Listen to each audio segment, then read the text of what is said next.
नमस्कार, हस्तक्षेप में आपका स्वागत है। मैं हूं मिलिंद। प्रधानमंत्री नरेंद्र मोदी का राष्ट्रपति के अभिभाषण पे धन्यवाद प्रस्ताव पे चर्चा का लोकसभा में उत्तर देते हुए जो भाषण है उसकी समीक्षा कर रहे हैं प्रोफेसर जगदीश्वर चतुर्वेदी और बता रहे हैं कि किस तरीके से नरेंद्र मोदी के ऊपर अमेरिका के पूर्व राष्ट्रपति डोनाल्ड ट्रंप का ज़बरदस्त प्रभाव है और किस तरीके से नरेंद्र मोदी कुल मिलाकर के कहा जाए तो जो भारतीय राजनीति है उसमें एक अलग थलग से पढ़ते जा रहे हैं और किस तरीके से नरेंद्र मोदी को सबक सीखने चाहिए और किस तरीके से नरेंद्र मोदी को अपने अंदर सुधार करना चाहिए, इसकी समीक्षा कर रहे हैं प्रोफेसर जगदीश्वर चतुर्वेदी। तो आइए सुनते हैं प्रोफेसर जगदीश्वर चतुर्वेदी के विचार।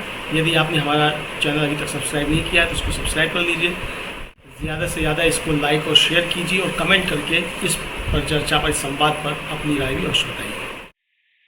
पार्लियामेंट में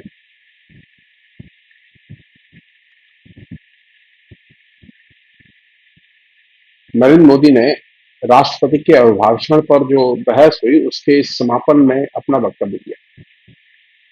ये भी कह सकते हैं कि संसद की भाषा में बहस में उठे सवालों का जवाब दिया। नियम यही है कि राष्ट्रपति के अभिभाषण में जो चीजें उठाई जाती हैं उस पर सत्ता पक्ष विपक्ष दोनों तरफ के लोग अपनी बात रखते हैं और अंत में प्रधानमंत्री उसका जो है ना उत्तर देते हैं। लेकिन कल यानी 2 जुलाई 2024 को नरेंद्र मोदी ने जो अपना वक्तव्य दिया वो थी जैसा कि उनकी आदत है और जैसा कि वे सोचते हैं उसके अनुरूप ही उन्होंने वक्तव्य दिया।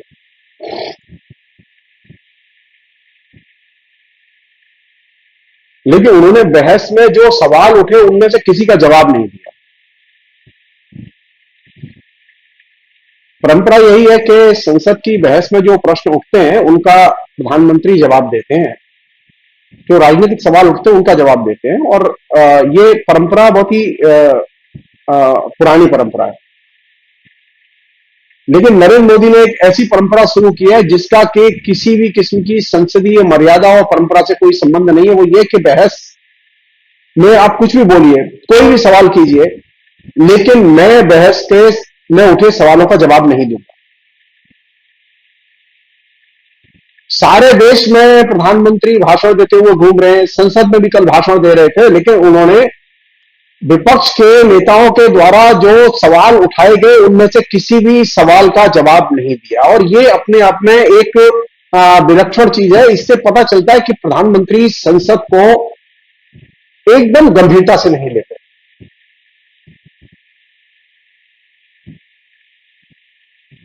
संसदीय मर्यादा और संसदीय परंपराओं का इससे उल्लंघन होता है।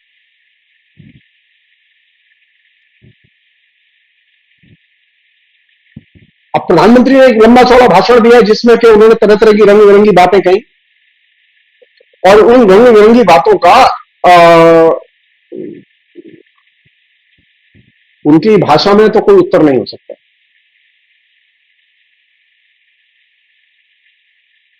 हाँ, उनके भाषण का एक सार एक लाइन में बता सकता हूं मैं, वो ये कि नरेंद्र मोदी सत्ता के भूखे हैं। अगर उनके भाषण का निचोड़ एक वाक्य में बताया जाए तो यही कहा जाए कि नरेंद्र मोदी सत्ता के भूखे हैं और इसके लिए वो कुछ भी कर सकते हैं। दूसरी चीज जो नरेंद्र मोदी के भाषण से उभरी और दिखाई दे रही थी उनकी बॉडी लैंग्वेज में, उनकी भाषा की संरचना में, और वो जिस तरह से बच्चे के की साइकोलॉजी का इस्तेमाल कर रहे थे उसमें, वो ये कि नरेंद्र मोदी मानसिक तौर पर स्वस्थ नहीं है। हम ईश्वर से कामना करते हैं और नरेंद्र मोदी को सलाह देना चाहते हैं कि वो बहुत जल्दी अपना किसी अच्छे या मनोवैज्ञानिक चिकित्सकों के किसी अच्छे दल से अपना ट्रीटमेंट कराएं। उनकी जो मुद्रा है, उनकी जो भाषा है, उनकी जो भंगिमाएं थी, ये बता रही है कि नरेंद्र मोदी मानसिक तौर पर स्वस्थ नहीं है।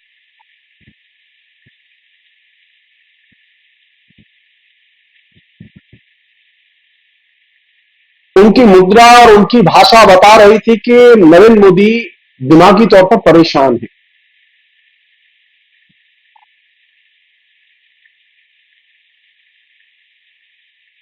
उनके पूरे भाषण में जो कि एक प्रधानमंत्री का पद है और वो बहुत ही प्रोफेशनल किस्म के व्यक्ति हैं, वो जानते हैं कि उन्हें क्या बोलना चाहिए, लेकिन इसके बावजूद वो नहीं बोले, और जो बोले उसको एक ही शब्द में व्यंजित किया जा सकता है, वो है नॉनसेंस। उनकी भाषा का लहजा और उनके जो उदाहरण, वो इस बात की तस्दीक करते हैं कि प्रधानमंत्री मानसिक तौर पर अस्वस्थ हैं, और उनका हम चाहते हैं कि बीजेपी के लोग, आरएसएस के लोग गंभीरता से लें इस बात को, उन्हें किसी अच्छे साइकेट्रिस्ट को दिखाएं। वो अभी देश के काम के हैं। वो जिस तरह की नॉनसेंस धारावाहिक तौर पर लंबे समय तक उन्होंने बोली, और ये नॉनसेंस की प्रक्रिया एक दिन में नहीं आई, ये पिछले इलेक्शन के प्रोसेस में भी वो चीज दिखाई दी। ये कल मैं जब उनके भाषण को गंभीरता से सुन रहा था, तो उसमें जो चीज मुझे पीड़ादायक लगी वो ये कि प्रधानमंत्री मानसिक तौर पर स्वस्थ नहीं, उनको केयर की जरूरत है। ये मानसिक अस्वस्थता का ही लक्षण है कि वे विपक्ष के नेता का नाम नहीं ले रहे थे, बच्चा बच्चा कह के बुला रहे थे।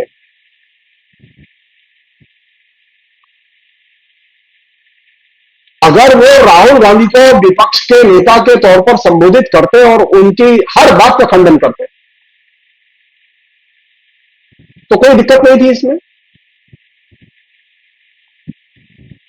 लेकिन अगर वे राहुल गांधी को विपक्ष का नेता कहते हैं तो ये तो नरेंद्र मोदी के अहंकार को लगते हैं, और ये ही वो जगह है जहां पर के पता चलता है कि नरेंद्र मोदी साइकोलॉजिकली इल है।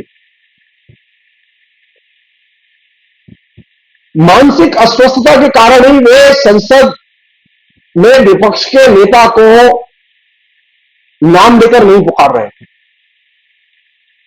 क्योंकि अगर वो पुकारते तो उनके अहंकार को लगता।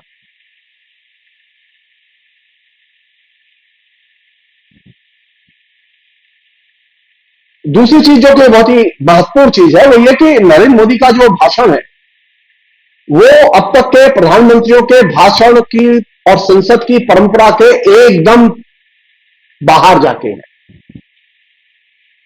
भारतीय संसद में 75 वर्ष में इस तरह का भाषण कभी किसी प्रधानमंत्री ने नहीं दिया, या हम यूं कह सकते हैं कि प्रधानमंत्री नरेंद्र मोदी ने अपने भाषण में जो तरीका और पद्धति और भाषा और जो सब्जेक्ट चुना, हिंदुस्तान के ट्रेडिशन में कभी किसी प्रधानमंत्री ने इस तरह का नॉनसेंसिकल भाषण नहीं दिया। हाँ, एक व्यक्ति है दुनिया में जो मानसिक तौर पर अस्वस्थ है, जिसके साथ में ये भाव भंगिमा, ये शैली, ये नॉनसेंस ये मिलता है। वो है अमेरिका के पूर्व राष्ट्रपति डोनाल्ड ट्रंप। आश्चर्य की बात है कि नरेंद्र मोदी की भाषिक संरचना में, नरेंद्र मोदी की शैली में, नरेंद्र मोदी के नजरिए में श्यामा प्रसाद मुखर्जी, दीनदयाल उपाध्याय, अटल बिहारी वाजपेयी, लाल कृष्ण आडवाणी, यहां तक कि आरएसएस के जो सरसंघ चालक है मोहन भागवत,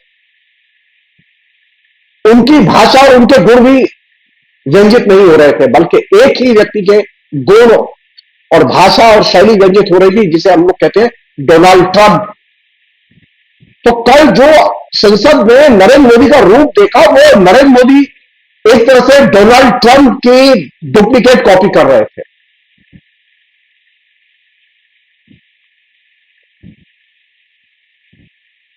वे क्यों डोनाल्ड ट्रंप का रिकॉर्ड कर रहे थे हम नहीं जानते, लेकिन डोनाल्ड ट्रंप में भी ये प्रॉब्लम है कि वो साइकोलॉजिकली इल है और वो नॉनसेंस बहुत बोलते हैं।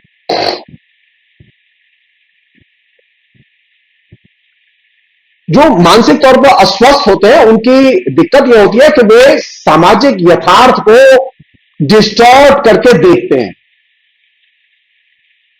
नरेंद्र मोदी के अंदर ये जो रिफ्लेक्शन दिखाई दे रहा है, मैं इस बात को बहुत ही सीरियसली अंडरलाइन करना चाहता हूं।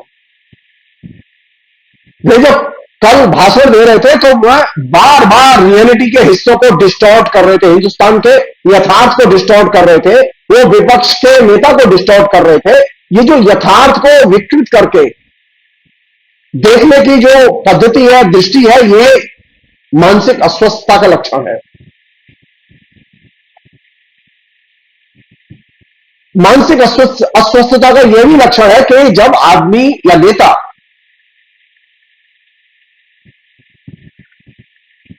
यथार्थ को इग्नोर करे। नरेंद्र मोदी में यथार्थ को इग्नोर करने की प्रवृत्ति लगातार दिन दूनी रात चौगनी गति से बढ़ती चली जा रही है।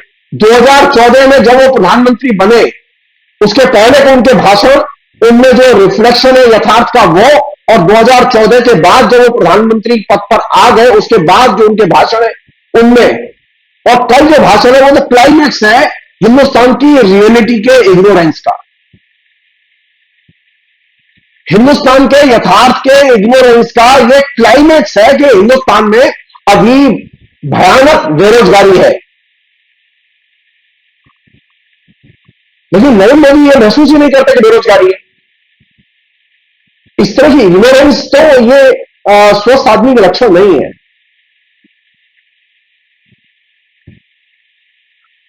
एक और चीज है जो कल दिखाई दे रही थी, वो ये कि प्रधानमंत्री का वैसे भी उनकी जो स्टाइल है और जो उनकी वक्तव्य की शैली है, उसमें ये चीज रहती है कि वे हमेशा जल्दबाजी में उत्तर देने के चक्कर में रहते हैं और जल्दबाजी में फैसले लेते हैं और मूड के आधार पर चलते हैं।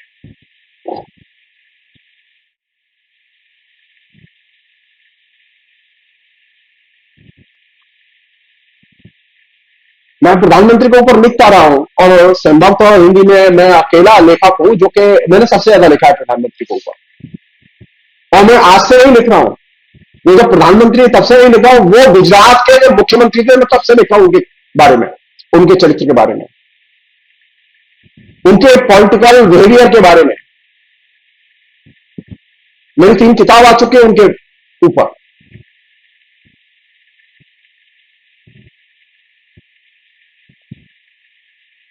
मैं जिस चीज को आपसे शेयर करना चाहता हूं वो ये कि प्रधानमंत्री मानसिक तौर पर स्वस्थ नहीं है। मानसिक तौर पर स्वस्थ न होने का या ट्रंप का अनुकरण करने का एक ही और तरीका है जिसके जरिए वो पहचाने जाते हैं, वो ये कि प्रधानमंत्री कभी जनता से बात नहीं करते, आम लोगों से इंटरेक्ट नहीं करते, हमेशा कैमरे के साथ इंटरेक्ट करते हैं और कैमरे के जरिए बात करते हैं। प्रधानमंत्री की प्रत्येक नीति जो पिछले 10 साल में जो उन्होंने लागू की है, उस प्रत्येक नीति में एक इनबिल्ट वायलेंस और झूठ, ये 2 चीज घटित हुई है।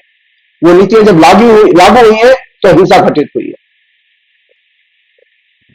प्रधानमंत्री अभी जीत के आए तो कायदे से तो देश में खुशियां मनाई जानी चाहिए थी, लेकिन ऐसा नहीं हुआ। हिंदुस्तान के अनेक हिस्सों में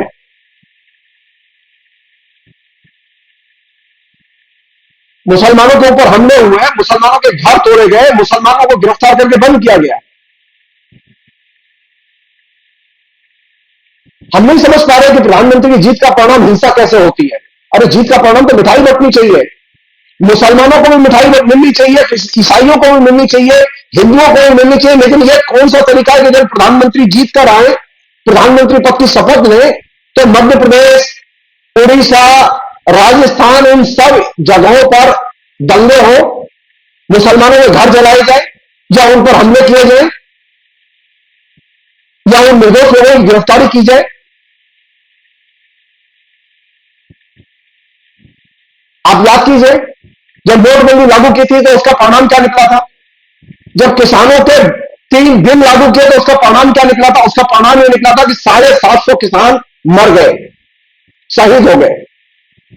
नोटबंदी में सैकड़ों लोग शहीद हो गए। कोरोना की नीति को इंप्लीमेंट करते हुए हजारों लोग मर गए।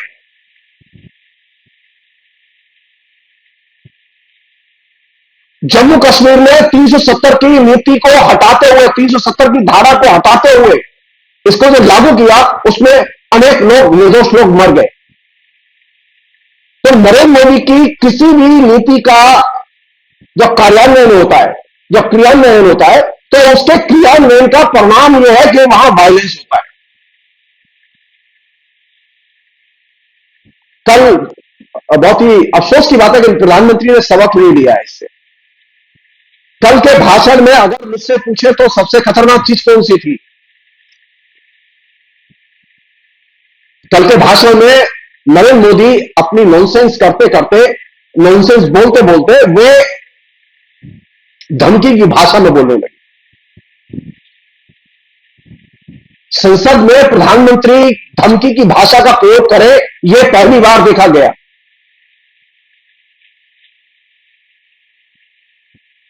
कभी किसी प्रधानमंत्री ने हिंदुस्तान में, यहां तक कि आपातकाल और आपातकाल के बाद भी, धमकी की भाषा का इस्तेमाल नहीं किया। लेकिन कल प्रधानमंत्री ने धमकी की भाषा का इस्तेमाल किया। और यह बात मैं जानबूझ के कह रहा हूं कि प्रधानमंत्री ने जब शपथ ली, आप याद कीजिए 2004 या 2024 के चुनाव का परिणाम जो 4 जून को आया, उसके बाद जो प्रोसेस शुरू हुआ, प्रधानमंत्री के शपथ लेने के तत्काल बाद पहली घटना घटी कि अरुंधति राय के खिलाफ में राजद्रोह का मुकदमा किया जाए, यह आदेश जारी किया गया। मेधा पाटकर के खिलाफ कोर्ट का ऑर्डर आया। मेधा पाटकर और अरुंधति राय ये 2 सिंबॉलिक प्रतीक हैं। और 1 जुलाई से, अब जब कल प्रधानमंत्री भाषण दे रहे थे उसके 1 दिन पहले से हिंदुस्तान में 3 कानून की आचार संहिताएं लागू की गई हैं। संसद में जब प्रधानमंत्री बोल रहे थे तो उनके चेहरे पर, उनकी भाषा में विनय नहीं थी, लोकतंत्र नहीं था, उदारता नहीं थी, बल्कि धमकी की भाषा थी।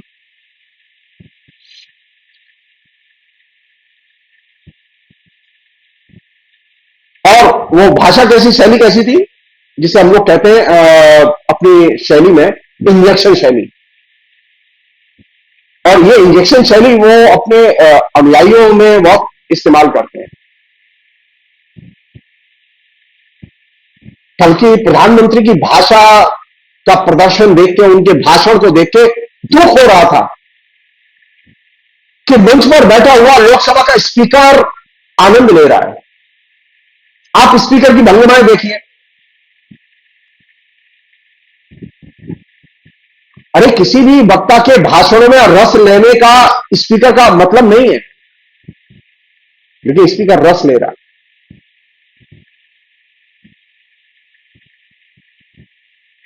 प्रधानमंत्री जब बोल रहे थे वो जिसे कहते हैं इंजेक्शन शैली में बोल रहे थे कि बोला और उनके अनुयायियों का दिमाग साफ हुआ,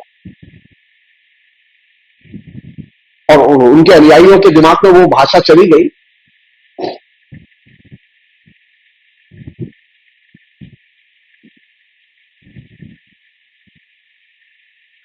प्रधानमंत्री के भाषण में एक और चीज थी जो कि बहुत ही चिंता की चीज थी, और वो उनके आचरण में भी है। नरेंद्र मोदी को लोकतांत्रिक डिक्टेटर कहना ज्यादा समीचीन होगा।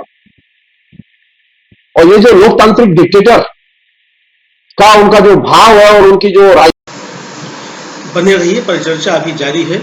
वीडियो को लाइक और शेयर कर दीजिए और चैनल को सब्सक्राइब कर लीजिए। आइए आगे सुनते हैं इस परिचर्चा।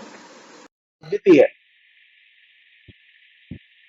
उसे वैधता प्रदान की है हमारे कानून ने। नरेंद्र मोदी कोई भी काम कानून के बिना नहीं करते। नरेंद्र मोदी के हर डिक्टेटरशिप के कदम को कानून से वैधता मिलती है। 21वीं शताब्दी का पूरी दुनिया का यह अनुभव है कि जो डिक्टेटर काम कर रहे हैं विभिन्न देशों में, वे कानून के जरिए अपनी डिक्टेटरशिप को वैधता प्रदान कर रहे हैं। और नरेंद्र मोदी की भाषा में कहे तो ये जो डेमोक्रेसी है ये ड्रामा है। लोकतंत्र का ऊपर नाटक चलता रहता है, लेकिन कानून की आड़ लेकर, कानून का मुखौटा लगा के एक्चुअल में तानाशाही काम करती रहती है।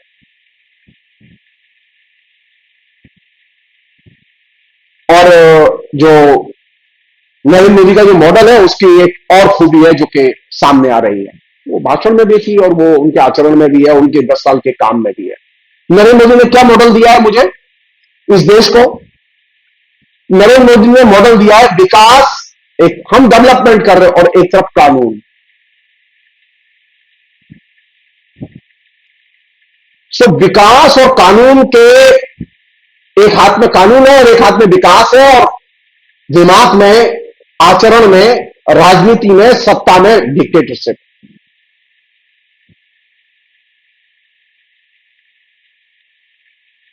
भारत में भी विकास और कानून, विकास लागू करो और कानून लागू करो, और इन दो के जरिए डिक्टेटरशिप लागू करो,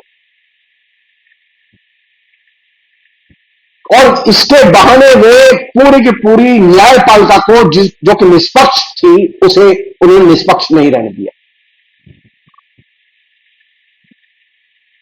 मैं समग्रता में बात कर रहा हूं कि मैं एक दो जजमेंट को लेकर बात नहीं कर रहा हूं। आज की स्थिति है कि सुप्रीम कोर्ट से लेकर निचली अदालतों तक डेवलपमेंट के संदर्भ में जितने भी सुप्रीम कोर्ट के और दूसरी अदालतों के जजमेंट हुए हैं, किसके पक्ष में जजमेंट हुए हैं? कहीं आपने सुना कॉर्पोरेट हाउसेस की कोई जमीन वापस ली गई, छीनी गई, उसे रोक पाया कोर्ट?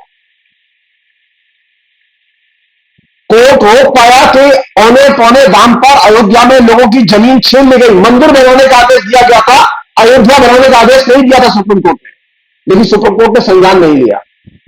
तो डेवलपमेंट के लिए सरकार कुछ भी कर सकती है।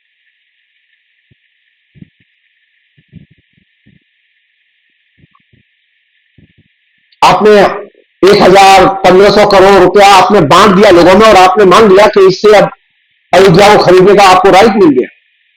आपको मंदिर बनाने के लिए कहा गया था, अयोध्या बनाने के लिए नहीं कहा गया था। लोगों के घर द्वार मंदिर छीनने के लिए नहीं कहा गया था कि उन्हें मुआवजा दो, उनका छीन लो।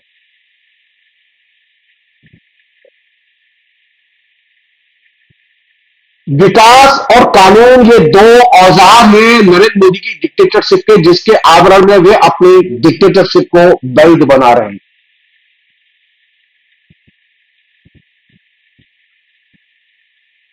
नरेंद्र मोदी के आने के बाद में सब लोग जानते हैं कि कारपोरेट लूट बढ़ी है, घटी नहीं है। बेशुमार कारपोरेट हाउसेस लूट रहे हैं, अदालतों से रोक नहीं पाई हैं। आप याद कीजिए अदानी के घोटाले को और उसके एक्सपोजर को। अदालत किसके साथ गई? अदानी के साथ। खुलेआम नागरिकों के अधिकारों पर, उनकी स्वतंत्रता पर, चुने हुए मुख्यमंत्रियों पर हमले हो रहे हैं, गिरफ्तारियां हो रही हैं कानून के नाम पर। अदालतें चुप हैं, अदालतें सीधे पिछड़ू की तरह काम कर रही हैं, और यह बहुत खतरनाक स्थिति है।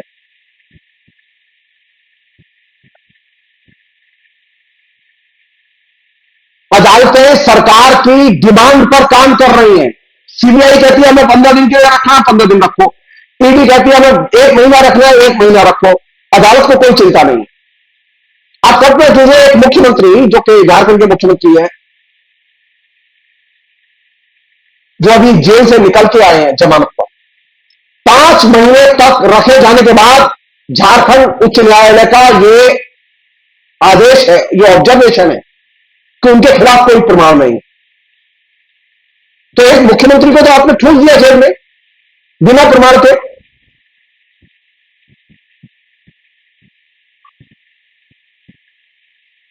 न्यायपालिका का काम यह है कि वो देखे कि नागरिकों के अधिकारों का हनन नहीं होना चाहिए, लेकिन नागरिकों के अधिकार छोड़ दीजिए, मुख्यमंत्री के अधिकारों का हनन हो रहा है, विधानसभा के अधिकारों का हनन हो रहा है। किसके आधार पर हो रहा है? कानून के आधार पर। तो कानून के जरिए नरेंद्र मोदी अपनी डिक्टेटरशिप को वैध बनाने की कोशिश कर रहे हैं। इस चक्कर में वे जब मन होता है संविधान का उल्लंघन भी करते हैं।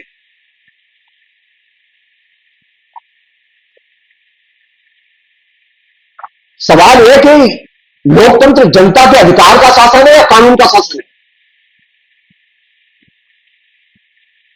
लोकतंत्र में जनता प्रमुख है या कानून प्रमुख है?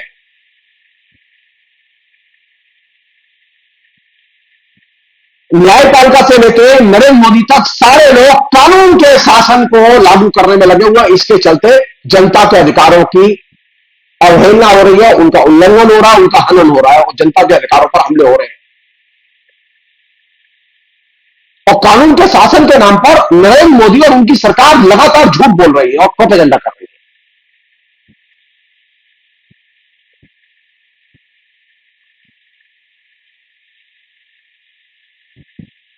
कल जब नरेंद्र मोदी संसद में बोल रहे थे तो वो इस आवेश में थे और इस भंगिमा के साथ बोल रहे थे, मैं ही राज सत्ता हूं। उन्हें बहुत परेशानी थी शंकर के प्रतीक का इस्तेमाल करने से।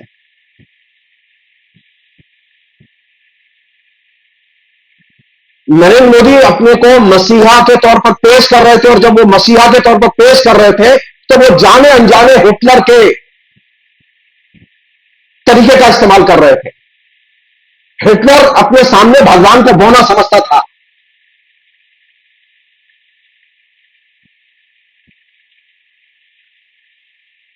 नरेंद्र मोदी मसीहा है, वो मसीहा किसी के प्रति जवाबदेह नहीं होता, वो संसद के प्रति जवाबदेह नहीं होता, वो जनता के प्रति जवाबदेह नहीं होता। संसद में जो सवाल उठाए हैं सांसदों ने वो उन तक का जवाब नहीं देता। नरेंद्र मोदी कुछ इस तरह से भाषण दे रहे थे कि संसद से लेकर पूरे देश तक जो कुछ बना है वो सब उन्होंने बनाया है, उनके पहले कभी कुछ नहीं था, वो बिल्कुल जंगल था। सारी चीजें उन्हीं पर टिकी हुई हैं, उन्हीं ने बनाई हैं। और चूंकि सारी चीजें उन्हीं ने बनाई है, इसमें सबकी जिम्मेदारी है कि नरेंद्र मोदी की प्रशंसा करें। उनके कुछ चंटू मंटू मंत्री भी ये कह रहे थे प्रधानमंत्री की आलोचना की गई है। अरे प्रधानमंत्री की आलोचना नहीं की जाएगी तो क्या मछली पालन करने वाले की आलोचना की जाएगी संसद में? प्रधानमंत्री इलेक्टेड प्रतिनिधि है, गवर्नमेंट का मुखिया है, उसके कामों की आलोचना होगी ही संसद में। आलोचना करना लोकतंत्र का धर्म है, प्रशंसा करना फासिज्म का धर्म है। लोकसभा में जब सांसद बहस में भाग लेते हैं तो वो महिला मंडल के लिए भाग नहीं लेते। महिला मंडल के लिए वही भाग लेते हैं जो कि नरेंद्र मोदी को मसीहा मानते हैं।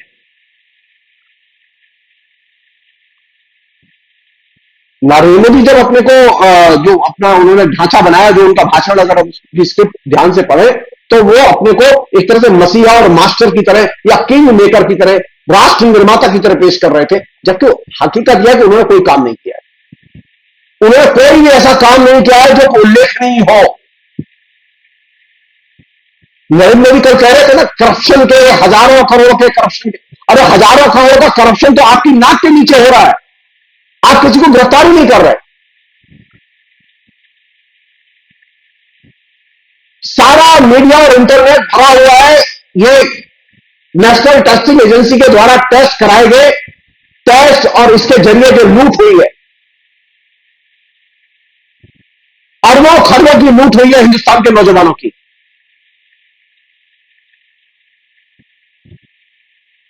लेकिन आपको करप्शन दिखाई नहीं देता, जैसा कि मैंने आपसे कहा कि ये एक मानसिक अस्वस्थता का लक्षण है कि आप रियलिटी को इग्नोर कर रहे हैं। एक और चीज थी जो कि बहुत ही चिंता की चीज है, जो कि पहले कभी नहीं, पहले यह था कि अगर लोग पक्ष विपक्ष में जीत कर आए हैं तो एक दूसरे की प्रशंसा करते थे, कहते थे कि नहीं। कल नरेंद्र मोदी ने जो जिस तरह से राहुल गांधी के ऊपर अटैक किया, बच्चा बच्चा कहके, उस क्रम में नरेंद्र मोदी पूरे इंडिया एलायंस को जो जनता ने वोट दिया उसका उपहास उड़ा रहे थे।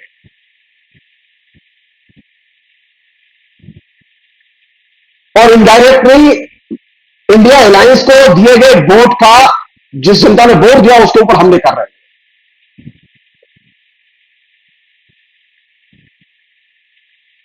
नरेंद्र मोदी अच्छी तरह से जानते हैं कि सत्ता उन्होंने कैसे हासिल की है। नरेंद्र मोदी ने सत्ता डेवलपमेंट के जरिए हासिल नहीं की है। नरेंद्र मोदी ने सत्ता हासिल की है झूठ, हिंसा, करप्शन और फेक न्यूज। इन चार चीजों के सहयोग से उन्होंने ये हिंसा और प्रोपेगेंडा करके ये सत्ता हासिल की है। और नरेंद्र मोदी ने जो चीज विकसित की है, जो कि कायदे से डिस्कस की जानी चाहिए, वो है पर्सनैलिटी कल्ट। और वो पर्सनैलिटी कल्ट के आधार पर अपने को मसीहा घोषित करके वे जनता के ऊपर शासन कर रहे हैं। हकीकत यह है कि नरेंद्र मोदी अपनी जनता से डरते हैं, और जनता से डरते ही नहीं है, अपनी जनता से नफरत करते हैं। हिंदुस्तान में रहने वाले अल्पसंख्यक हिंदुस्तान के बासिंदे हैं, और आज के नहीं, सैकड़ों सालों से, हजारों सालों से रह रहे हैं वो। नरेंद्र मोदी ने जिस तरह से उनके खिलाफ में हेट कैंपेन किया है, उस हेट कैंपेन में यह दिखाई देता है कि वे जनता से नफरत करते हैं। वो खाली मुसलमान नहीं है, वो हिंदुस्तान की जनता भी है, वो हिंदुस्तान के नागरिक भी हैं।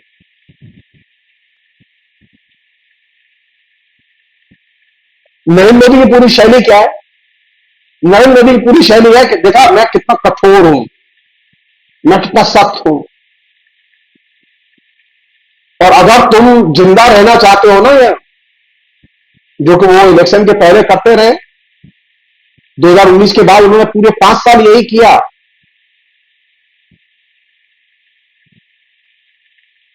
उन्होंने विपक्ष को मातहत बनाने की कोशिश की, विपक्ष को तोड़ने की कोशिश की, लेकिन उनकी तो कोशिश अल्टीमेटली नाकाम हुई। उन्होंने 400 से अधिक विधायक तोड़े, कई दलों को मातहत दल बना लिया।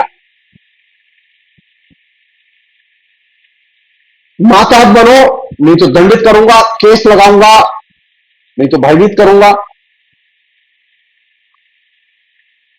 और सबसे जो खतरनाक काम किया, जिसको कि वो कल भी कर रहे थे, और इसका मैसेज दे दिया उन्होंने कि हर आदमी झूठ बोले। मैं तो झूठ बोल ही रहा हूं, लेकिन हर आदमी झूठ बोले।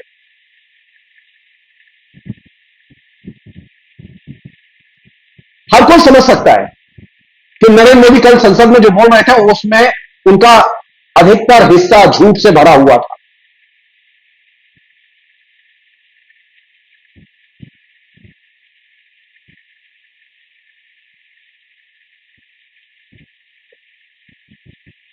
एक अन्य चीज,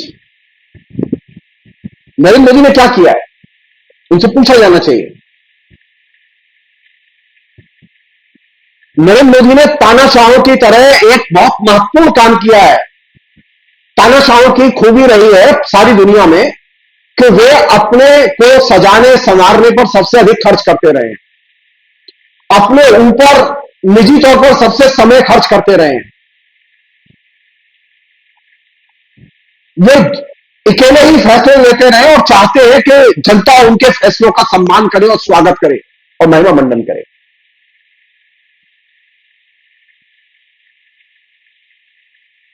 किसी भी डिक्टेटर की रीडिंग अगर आपको करनी हो, तो आप उसके व्यक्तित्व के पहलुओं से उसकी रीडिंग शुरू कीजिए। आप यहां से शुरू कीजिए कि वह डिक्टेटर अपने व्यक्तित्व पर कितना समय और कितना पैसा खर्च करता है। दूसरा पहलू यह है, जो कि नरेंद्र मोदी की उस आचरण संहिता से दिखाई दे रहा था कल, आने वाले समय में और भी खतरा है। लोग सेंटेंस नहीं इस्तेमाल करना चाहता, उनकी भाषा को मैं इस्तेमाल नहीं करना चाहता। सबसे बड़ा खतरा है अभिव्यक्ति की स्वतंत्रता के लिए और आंदोलन की स्वतंत्रता के लिए। अभिव्यक्ति की स्वतंत्रता के लिए खतरा है, इसका बिगुल नरेंद्र मोदी ने बजा दिया है अरुंधति राय के खिलाफ में यूएपीए में केस चलाने के ऑर्डर देकर। कहने के लिए वो दिल्ली के उपराज्यपाल ने ऑर्डर दिया, लेकिन वो नरेंद्र मोदी की कृपा से संभव नहीं है। नरेंद्र मोदी के आशीर्वाद से ही वो काम हुआ है, क्योंकि अब जब तक नरेंद्र मोदी शासन में है, किसी भी डीएम, सीएम, गवर्नर जो कि जिसका कि नरेंद्र मोदी की पार्टी से संबंध है, उसे नरेंद्र मोदी की परमिशन के बिना बोलने का राइट नहीं है। नरेंद्र मोदी ने कह दिया है कि डेमोक्रेसी रहेगी लेकिन बोलने का अधिकार नहीं रहेगा। ये अरुंधति राय के खिलाफ में जो केस की घोषणा की गई है, ये संकेत है आने वाले समय के खतरे का। नरेंद्र मोदी चाहते हैं कि चुनाव तो हो लेकिन विपक्ष न हो। उन्होंने बहुत कोशिश की, विपक्ष को साधनहीन बनाने की कोशिश की, लेकिन विपक्ष और हिंदुस्तान की जनता, इन लोगों ने बिना साधन के संसद में इतनी बड़ी संख्या में अपनी मौजूदगी दर्ज करा के नरेंद्र मोदी के अरमानों पर पानी फेर दिया। लेकिन खतरा गया नहीं है।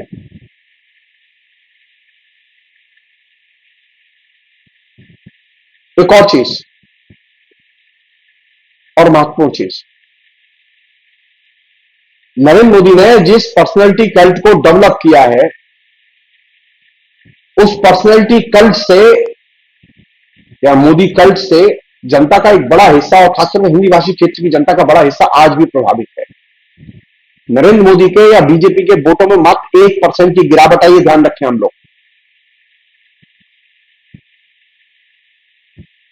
नरेंद्र मोदी ने पिछले 10 साल में जो काम किया, और कल भी जो वो काम कर रहे थे, वो एक ही काम कर रहे थे, जनता के कॉमन सेंस को नष्ट करो।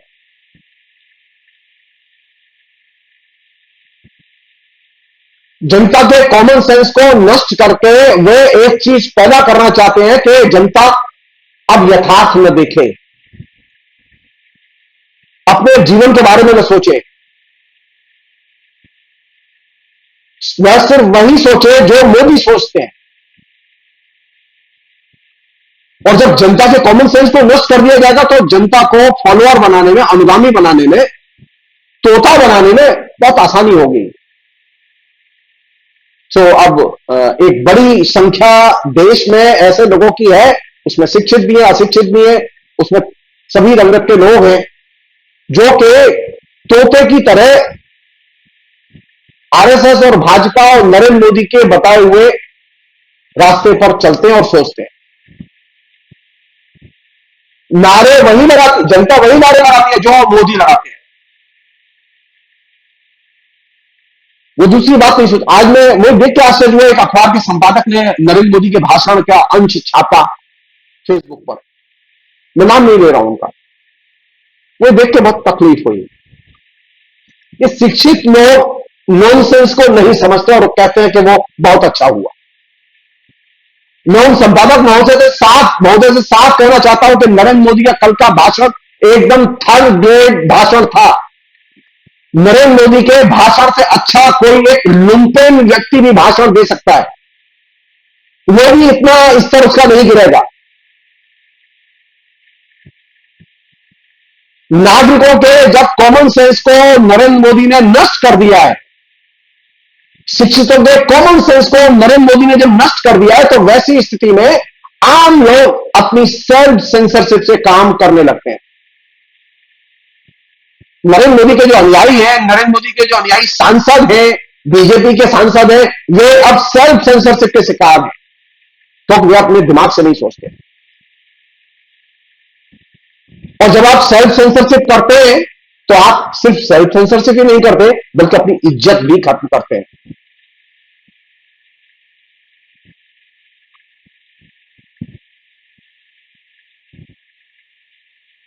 जो लोग मोदी कल्ट को नहीं मानते और मोदी को मसीहा नहीं मानते, मोदी की नीतियों के खिलाफ बोलते हैं, उनके ऊपर हमले किए जा रहे हैं, उनको तरह तरह से टारगेट किया जा रहा है।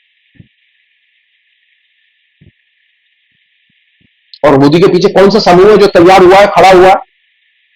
उसमें मोदी के अनुयायी भी हैं, उनके दल के लोग भी हैं, उनमें अवसरवादी लोग भी हैं, उनमें ठग लोग भी हैं, उनमें ऐसे लोग भी हैं जो तरह तरह के मुखौटे लगा के उनके दल में घुस गए।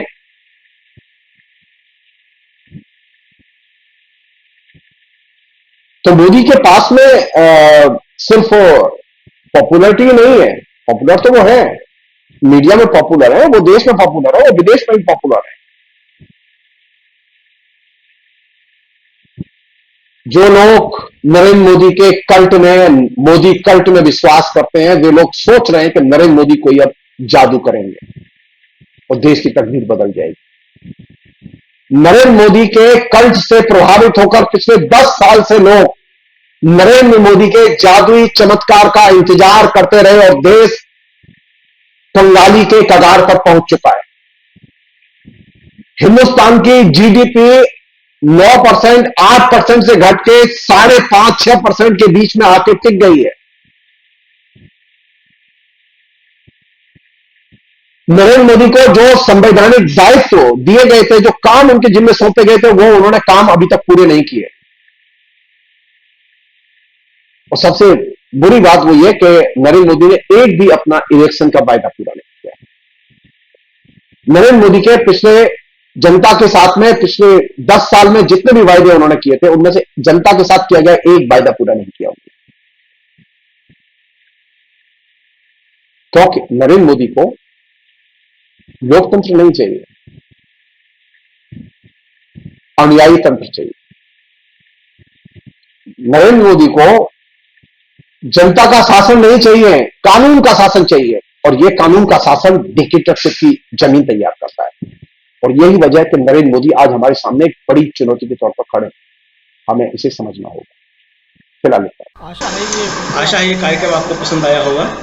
इस वीडियो को ज़्यादा से ज़्यादा शेयर करें, लाइक करें और कमेंट करके बताएं आपकी राय क्या है। और अगर आपने हमारा YouTube चैनल अभी तक सब्सक्राइब नहीं किया है तो तुरंत इसको सब्सक्राइब कर लीजिए और बेल आइकन भी दबा दीजिएगा, ताकि अगली जब वीडियो अपलोड हो तो आपके पास इसका नोटिफिकेशन पहुंच सके।